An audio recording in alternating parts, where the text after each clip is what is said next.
Welcome back to World of Tanks Xbox 360 edition. My name, as always, is Maxwell. And today's video is going to serve partly as the guide that I promised for the M3 Lee. The problem with World of Tanks and doing guides is there's no sort of hard and fast rules. There's not like... It's not like there's a script you can follow where in this situation you do this and this you do, and if X occurs, proceed by doing Y and whatnot. There's just a general set of guidelines you can give. And a lot of those are transferable between tanks. So the main thing you've got to remember when when driving the M3 Lee is it does not have that rotatable turret that normal tanks have. Its main gun is mounted in the front of the tank and only has a certain amount of degrees of freedom. As you can see there, as I spin the tank around a little bit, you can only move certain distances to the left and right. And what that means is this thing plays a lot more like a tank destroyer. Unfortunately, you don't have the camo value of a tank destroyer, you don't have the armor of a tank destroyer, and you don't have the extra large cannon of a tank destroyer. What you have is the gun of a medium tank, which you're going to see in a few minutes when I try and engage a T14, I think, or maybe a Churchill, and I don't think I score a single penetrating hit on the front of his armor. So I'm kind of set up at the back here. The way you want to play the Lee, although it's a medium tank, is you don't want to be ahead of your front line. You want to play behind your front line, which is what I'm doing here. I'm allowing our T14 on the left there to advance forward, and I'm waiting for this heavy tank to come around the corner, and then I'm going to try and get shots on him as he squares up to our T14. Hopefully that should allow me to get shots on his side armor, and that's basically the idea here, is allow your heavier tanks to engage. Although he's getting a bit of a battering now, but the T14 has come around the corner. Unfortunately, he's not squared up particularly fantastically. He's actually squared up with me for some reason. But on the plus side, that means that our T14 should be able to damage him. What I'm doing here is I'm trying to blindly pick out the little machine gun port on the left-hand side of the tank there. As you can see, my reticule's highlighting red when I find it, but I'm still not able to put a shot. This gun only has 90mm of penetration as standard, and the upgraded one has 92mm of penetration. So you're not going to, well, penetrate very often with this thing. What it does have, though, is a good rate of fire. So the upgraded gun has a rate of fire of 20 rounds per minute, which is pretty damn good. And it is quick and it is maneuverable, so you are able to get into positions fairly quickly. But accuracy of the gun's fairly good as well, so if you wanted to be a bit safer, you can play it as a sniper and remain at the back. But to be honest, it's better as, say, you would play the VK3601.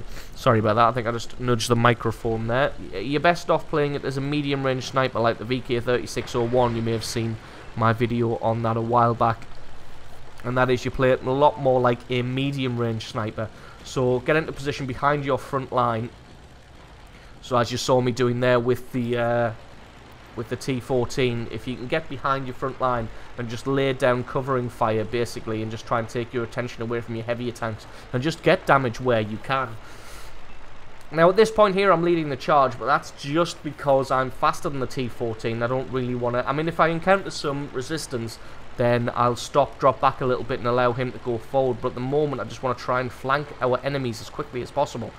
And now I saw our T14 was getting hit up pretty badly by artillery, so my idea was just to get in to the enemy's base, get up the ramp and try and take out the artillery as best I can. I think both the artilleries were in the same place because the tracer shells seem to be coming from the same area, so I'm trying to get in there and pick them off.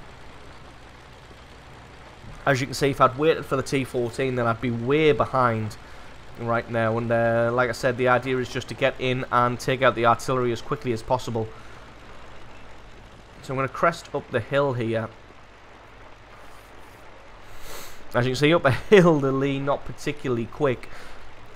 Team's actually spotted out one artillery, so there is at least one of them not on this hill here. Have a look in the background there, just in case one of them is there. That's another of their favourite places. Let's get a good shot on the Sturmpanzer 2 there, set him on fire, so he's gone. But then I find the enemy's M3 Lee. He's obviously doing the same thing, set himself up as a sniper.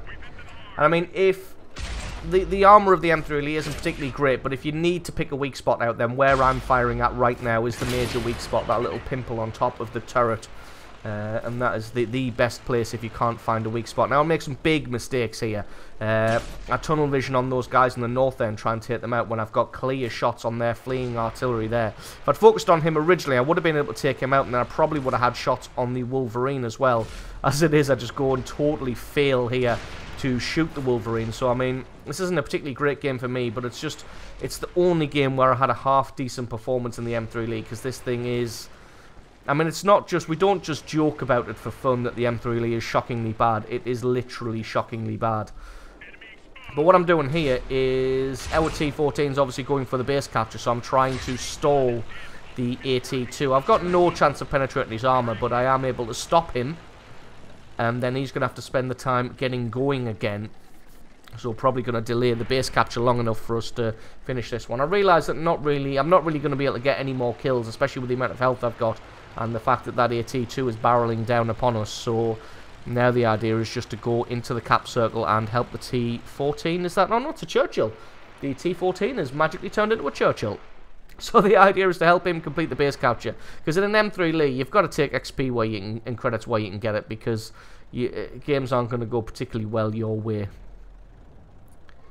And that is pretty much it for the advice that I can give on the M3 League. My advice would be try and free XP through it, because it's not a particularly fantastic tank. Great job, man. So that's the end of the game. We'll take a quick look at the score screen. It's not going to be nothing to set the world on fire, but don't worry, keep watching, because the second game we've got is going to make up for it. You've had to sit through the pain of watching the M3 League. I mean, look at that, 2,500 XP isn't too bad. Got 2 destroyed, 3 detected. And didn't do too badly, but didn't do too great either. I think I came top of the XP table. But that was just, I think, luck rather than anything else. So yeah, top XP, but somehow, no idea how.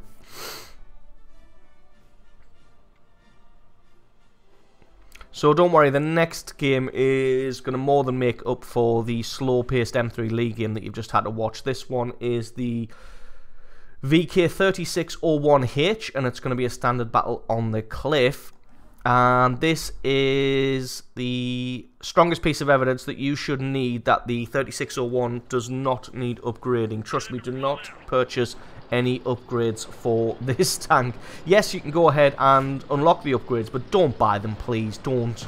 Just don't do it. Stick with the base package, or if you can upgrade the engine and tracks, I don't know if you can, then go ahead and do that. But like I said, do not upgrade the turret or the gun on this tank. This is the totally stock 3601, unless, like I said, I can't remember off the top of my head whether you can upgrade the engine and the tracks separately, or whether you have to upgrade the gun at the same time. If you do have to upgrade the gun, don't. Unlock them so you can go to the Tiger 1, but do not upgrade the cannon on this thing. Just stick with this, and this is what you should be able to do in a tier 6 match. The other good thing is, because it's got that 157mm of penetration, you're still able to hurt tier 7 and tier 8 tanks. So this thing can really, really shine. So I'm going to head to the center because I'm in a 3601. I think this is the first game I've played on this day. So I'm going to be a little bit rusty. Some of my shots are going to be a little bit bad. But we've had a medium tank, our Panzer III-4, rush over there immediately. So I'm going to come up and try and offer him some support.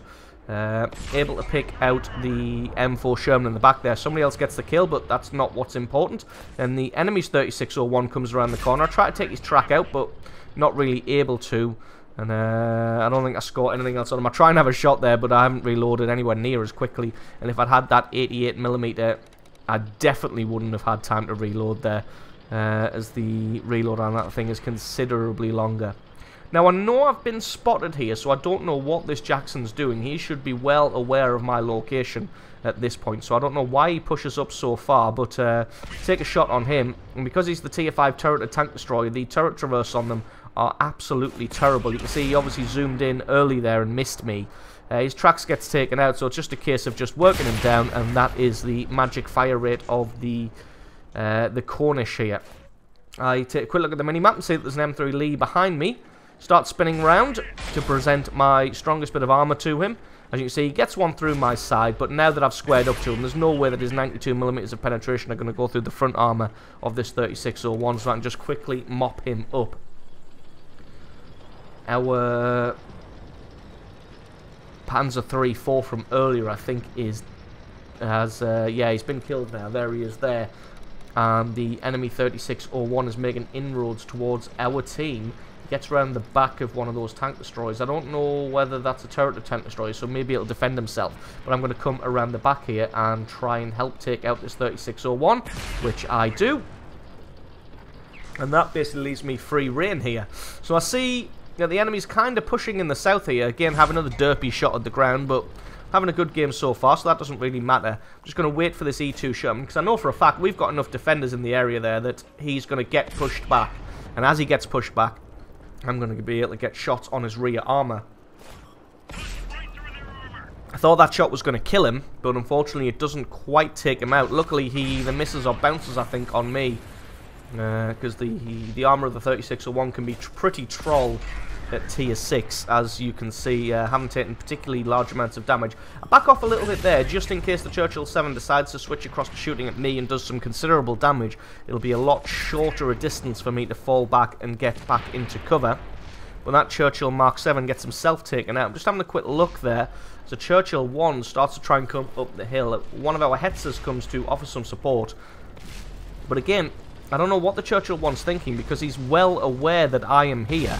Yet he just seems blissfully unaware and not to care. So I decide to focus in on where his ammo rack is, try and take out the ammo rack. I don't quite have the penetration to take out his ammo rack, so still standard damage is pretty good. Focus in, take him out through the side armor, and then it's time to go into the breach. Now I was in two minds there. You saw me pause as I came down the hill because I didn't know whether to head all the way around the left-hand side and come at these guys from the rear, or just take them on head-on. Now, I figured that they would have more guys camping in the back there, so I decided just to help take them head-on, because if I can take some of the focus off our guys on this flank. Screwed up a bit gun depression there, so I wasn't able to get a shot on the E2 Sherman. But if I can take pressure, for some reason I make a really bad shot there. I shoot the E2 Sherman right in his gun mantlet. And I know for a fact that that gun mantlet is very, very heavily armoured, so I'm never going to get any damage through there. But like I said, I decided to attack them head on here just because I can hopefully take some pressure off our guys that are camping on this flank in entrenched defensive positions. And if I can take focus off of these guys, then hopefully that'll give them an opportunity to move forward. As you can see, there's already an 88, is that? Coming forward, so I decided to advance up behind him, let him be the rolling armor, let him take the shots, because he's got more than enough armor just to be able to absorb shot after shot from these guys. We're both doing a good job of just working this E2 Sherman down, so I'm going to advance a little bit further forward. Again, make another bit of a mistake here. I start trying to look for that 3601, not realizing that he's actually about 400 meters away on the other side of the map. The little icons on top of the tanks don't really give you a good indication of the range. So I totally derp out here and accidentally hit the target lock button and then focus too much on which button I pressed and tried to take the target lock off, but it doesn't work. But basically what I did there is I came forward to try and stop the Sherman shooting at the side armor of our 88, as he was the guy who was doing most of the tanking for us. So I just drove forward in an effort to try and stop him getting shot in the side, and for me to take the shot instead, because I knew I'd be able to take him out in another shot. And I'm just able to finish off that Churchill there. And then that is GG and the victory. So the eagle-eyed among you may have noticed that that is my second Radley Walters medal. And it's only the second one that I've got, and it's also in a German medium tank, so that may tell you something about the guns and the accuracy and the all-round playability of these German mediums.